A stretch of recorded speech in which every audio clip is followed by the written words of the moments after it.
வணக்கம், நான் தர்மஸ்ரீ ராஜேஸ்வரன் பேசுகிறேன். நம்ம இன்றைய பதிவில் என்ன பார்க்க போகிறோம் அப்படின்னு கேட்டிங்கன்னா, market up trend down trend இந்த மாதிரி மூவ் ஆகிட்டே இருக்கக்கூடியது. நிறைய ப்ராஃபிட்டும் பார்க்கலாம், சில கம்பெனிகள் லாஸும் கொடுக்குறாங்க. ஸோ கம்பெனி செலெக்ஷன் வரும்போது நிறைய ஃபண்டமெண்டல் ஃபில்டர்ஸ் சொல்லிட்டு வரேன் ஒவ்வொரு பதிவிலையும். ஸோ இன்றைய பதிவில் ஒரு இன்ட்ரெஸ்டிங்கான விஷயம் பார்க்க போகிறோம்.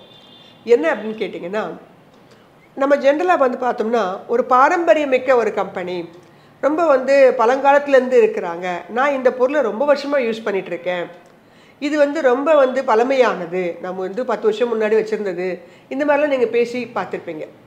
நிறைய நம்ம டே டு டே லைஃப்லலாம் பார்த்துருப்போம். நிறைய பொருட்களை நம்ம யூஸ் பண்ணியிருப்போம். எங்களுடைய தாத்தா காலத்துலேருந்து நாங்கள் அதை பராமரிச்சுட்டு வந்துட்டுருக்கோம், பத்திரமா பார்த்துட்ருக்குறோம் அப்படின்னு. ஸோ பழமை என்பது எத்தனையோ புதுமைகள் வந்தாலும் பழமை என்பதும் ஒரு சுவாரஸ்யமானது, ரொம்ப முக்கியமானதும் கூட. ஸோ ஷேர் மார்க்கெட்டை பொறுத்த மட்டும் பழமையான விஷயம் என்ன அப்படின்னு நான் தேடும்போது என்ன எனக்கு கிடச்சிச்சு அப்படின்னு கேட்டிங்கன்னா, இந்த கம்பெனிகள்லாம் எப்போ தொடங்கப்பட்டது, இண்டிபெண்டன்ஸ் டே அதாவது கொண்டாடிட்டுருக்கோம், 79வது இண்டிபெண்டன்ஸ் டே. இண்டிபெண்டன்ஸ் ஆகிறதுக்கு முன்னாடியே ஆரம்பித்த கம்பெனிகள் இருக்கிறாங்களா ஷேர் மார்க்கெட்டில் அப்படின்னு நான் தேடி பார்த்தேன். சில கம்பெனிகள் பார்த்திங்கன்னா நிறைய கிட்டத்தட்ட ஒரு 50லேருந்து ஒரு 100 கம்பெனி, 50 கம்பெனி, மோர் தென் 100 எடுத்துக்கலாம். அவங்க நம்மளுடைய சுதந்திரம் அடைவதற்கு முன்னாடியே இந்த கம்பெனிகள்லாம் ஆரம்பிச்சிருக்கிறாங்க. அப்போ சில கம்பெனிகள் பார்த்திங்கன்னா 2000க்கு மேலே கொஞ்சம் அதிகமான கம்பெனிகள் வந்திருக்கிறாங்க. இப்போ நிறைய ஸ்டார்ட் அப் கம்பெனிகள்லாம் வந்து கொண்டு இருக்கின்றன. வருஷந்தோறும் ஐபிஓ வெளியீடுகள் மூலமாக ஒரு 50லேருந்து அதிகபட்சமாக 70 புது கம்பெனிகள் மார்க்கெட்டுக்கு வந்துட்டுருக்குறாங்க. லிஸ்டட் கம்பெனிஸ்ன்னு எடுத்திங்கன்னா 5500 கம்பெனிகள் இருக்காங்க. இன்னும் அதிகமான கம்பெனிகள் வருவதற்கு காத்து கொண்டு இருக்கின்றன. இந்த பதிவில் என்ன பார்க்க போகிறோம்னா, நம்ம இந்திய சுதந்திரம் அடைவதற்கு முன்னாடியே ஆரம்பித்த நிறுவனங்கள் தற்போதும் ஷேர் மார்க்கெட்டில் பட்டியலிடப்பட்டு ட்ரேடிங், இன்வெஸ்ட்மெண்ட் எல்லாமே நடந்து கொண்டு இருக்கின்றன. அப்படிப்பட்ட சில கம்பெனிகளை கொஞ்சம் நல்ல கம்பெனிகளாக எடுத்து உங்களுக்கு தொகுத்து இந்த பதிவில் வழங்க வந்திருக்கேன். இது ஒரு எஜுகேஷ்னல் பர்பஸ்க்கான video. This is not a buy sell recommendations. So இந்த கம்பெனிகள் எப்போ தோன்றினாங்க, எப்போ ஆரம்பித்தாங்க அப்படின்னு நான் உங்களுக்கு சொல்கிறேன். அதோடு நம்ம ஏற்கனவே எப்போதும் பார்க்கக்கூடிய ஃபண்டமெண்டல் ஃபில்டர்ஸும் சிலவற்றை நம்ம பார்க்கலாம். அந்த வரிசையில் நம்ம முதல்ல பார்க்க போகிற கம்பெனி நெஸ்லே. 1866 இந்த கம்பெனி தொடங்கப்பட்டிருக்கு. தற்போது இவங்களுடைய current market price 1144, market cap 2,20,618 crore, profit after tax 3231. இந்த கம்பெனியோட revenue 20,201 crore, return on equity 79, debt 0.19. So ரொம்ப பழமையானதுங்க. நம்ம இப்போ யூஸ் பண்ணிகிட்டு இருக்கோம் இல்லையா, டெய்ரி ப்ராடக்ட்ஸ் எல்லாமே நெஸ்லே 1866 இருந்து இந்த கம்பெனி இன்னும் அவங்களோட பிஸ்னஸை கொடுத்துட்டு தான் வராங்க.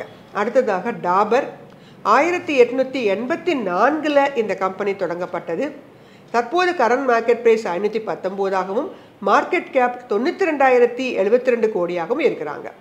ப்ராஃபிட் ஆஃப்டர் டேக்ஸ் 1739 கோடியாகவும், இந்த கம்பெனியுடைய சேல்ஸ் அல்லது ரெவென்யூன்னு பார்த்தீங்கன்னா 12,536 கோடியாகவும், return on equity 16, debt 0.07.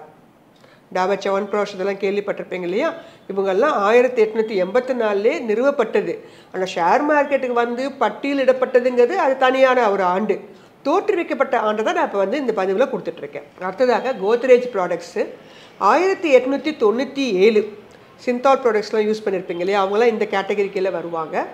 Current market price 1208, market cap 1,23,679 crore, profit after tax 1852 கோடியாகவும், சேல்ஸ் பார்த்தீங்கன்னா 14,364 crore, return on equity 15, debt 0.32.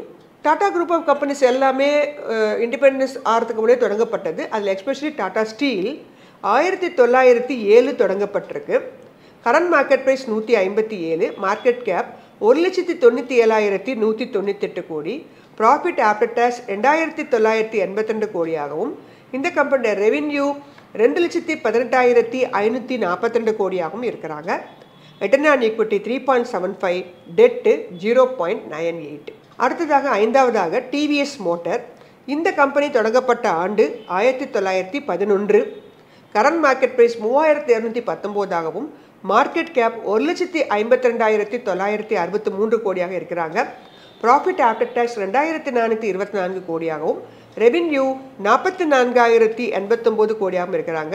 Return on equity 26, debt 3.25. அடுத்ததாக பேட்டா இந்தியா 1931 தொடங்கப்பட்டது. கரண்ட் மார்க்கெட் ப்ரைஸ் 1,120ஆகவும் மார்க்கெட் கேப் 14,398 கோடியாகவும் இருக்கிறாங்க. ப்ராஃபிட் ஆஃப்டர் டேக்ஸ் 330 கோடி, revenue 3,488 கோடி, return on equity 20. இந்த கம்பெனி ஒரு ஜீரோ டெப்ட் கம்பெனி. ஸோ பேட்டா ப்ராடக்ட்ஸ்லாம் நம்ம ரொம்ப வருஷமாக வாங்கிட்டு இருக்கோம். பட் இவங்க தோற்றுவிக்கப்பட்ட ஆண்டு பாருங்கள் 1931. அடுத்ததாக இந்த மருந்து ப்ராடக்ட்ஸ் பண்ணக்கூடிய Cipla pharmacy company Cipla 1935. Current market price 1,565ஆகவும் மார்க்கெட் கேப் 1,26,429 கோடியாக இருக்கிறாங்க. ப்ராஃபிட் ஆஃப்டர் டேக்ஸ் 5,291ஆகவும் இந்த கம்பெனியோட ரெவென்யூ 27,547 கோடியாக இருக்கிறது. Return on equity 16. இந்த கம்பெனியும் ஒரு ஜீரோ டெப்ட் கம்பெனி. 1944 வருடம் தொடங்கப்பட்டது பஜாஜ் குரூப் ஆஃப் கம்பெனிஸ். அதில் நமக்கு நிறைய கம்பெனிகள் இருந்தாலும் பஜாஜ் ஃபைனான்ஸ் பற்றி பார்க்க போகிறோம். 1944 தொடங்கப்பட்டது. தற்போது ஸ்பிளிட் ஆகி கரண்ட் மார்க்கெட் ப்ரைஸ் 905 அப்படிங்கிற இடத்துல ட்ரேட் ஆகிட்டு இருக்கு. மார்க்கெட் கேப் 5,62,571 கோடி.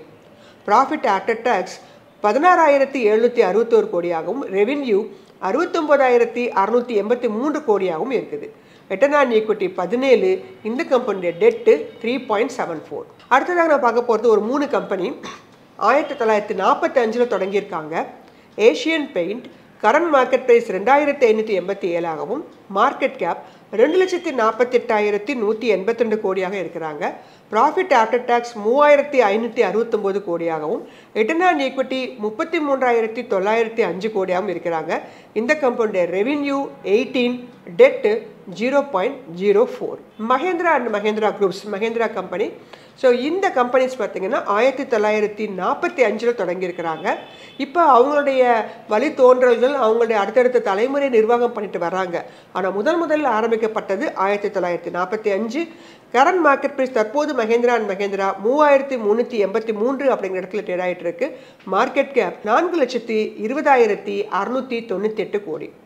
பேட் 12,535 கோடியாகவும் ரெவென்யூ 1,58,749 கோடியாகவும் இருக்குது. Return on equity 16.7, debt 1.57. அடுத்ததாக இதே 1945 தொடங்கப்பட்ட கம்பெனி விப்ரோ. இவங்களுடைய கரண்ட் மார்க்கெட் ப்ரைஸ் 245 ரூபாயாக இருக்கிறது. மார்க்கெட் கேப் 2,57,058 கோடியாகவும் ப்ராஃபிட் ஆஃப்டர் டேக்ஸ் 13,192 கோடியாக இருக்கிறாங்க.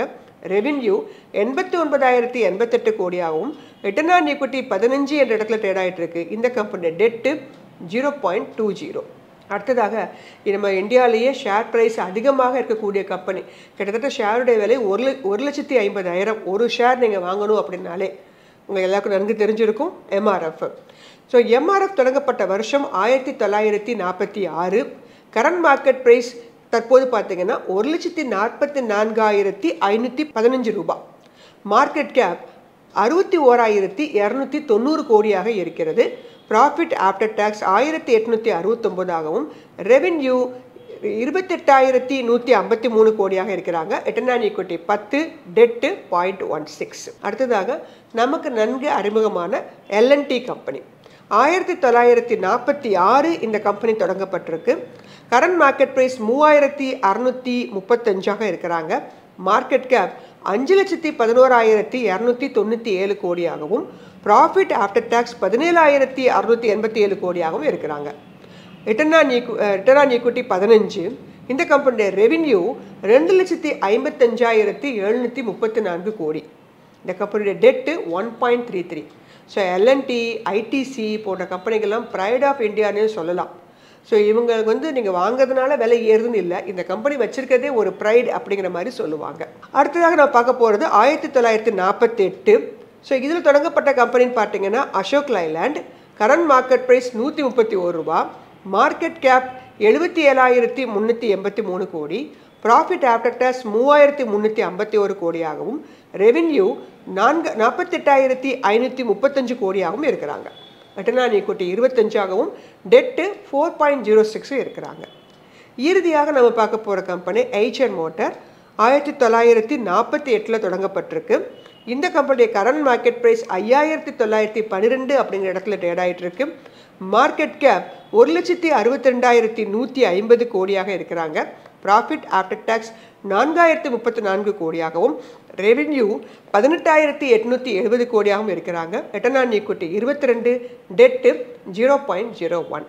ஸோ எனக்கு தெரிந்த வரிசையில் இந்த கம்பெனிகள் எல்லாமே, இதையும் தாண்டி நிறைய கம்பெனிகள் நம்மளுடைய இண்டிபெண்டன்ஸுக்கு முன்னாடியே எஸ்டாப்ளிஷ் ஆகியிருக்காங்க. ஆனால் இந்த கம்பெனிகள் இன்று வரைக்கும் ஒரு தரமான கம்பெனிகளாகவும் மக்களிடத்திலே பிரபலமான கம்பெனிகளாகவும் ஒரு லார்ஜ் கேப் கம்பெனிகளாகவும் ஃபண்டமெண்டலி ஸ்ட்ராங்கான கம்பெனிகளாகவும் இருக்கிறாங்க. ஸோ பழமை பாரம்பரியம் என்பது மிக முக்கியமானது என்பது இந்த நான் கொடுத்த தொகுப்புலேருந்தே உங்களுக்கு தெரிஞ்சிருக்கும். இதில் சில பேர் பார்த்தீங்கன்னா காங்க்ளமேட் கம்பெனிகளாகவும் இருக்கிறாங்க. கோத்ரேஜ், டாடா குரூப்ஸு, பஜாஜ், மஹேந்திரா குரூப்ஸு, இவங்கெல்லாம் பார்த்தீங்கன்னா ஒரு காங்க்ளமேட் கம்பெனிகளாகவும் இருக்கிறாங்க. தனிப்பட்ட முறையில் இருக்கக்கூடிய கம்பெனிகளும் இருக்கிறாங்க. ஒன்று மட்டும் உறுதி, பழமையானது கம்பெனிகளாக இருந்த போதிலும் கூட உறுதியாக இன்றளவும் மக்களிடத்திலே அடுத்த தலைமுறைகள் பல தலைமுறைகளை தாண்டின போதும் கூட இன்றும் மிளிர்ந்த நடையோட ஒரு நல்ல ஒரு பொலிவோட மேலும் மேலும் இந்த கம்பெனிகள் நல்ல வளர்ச்சியை தான் கொடுத்து கொண்டு இருக்கின்றன. எனவே பழமை என்பது மிக முக்கியமானது. பழமையான கம்பெனிகளையும் வாங்கி நம்ம இந்த எதிர்காலத்திலையும் இன்னும் நல்ல பலன்களை பெறலாம் என்று கூறி இந்த பதிவினை நிறைவு செய்கிறேன். நன்றி, வணக்கம்.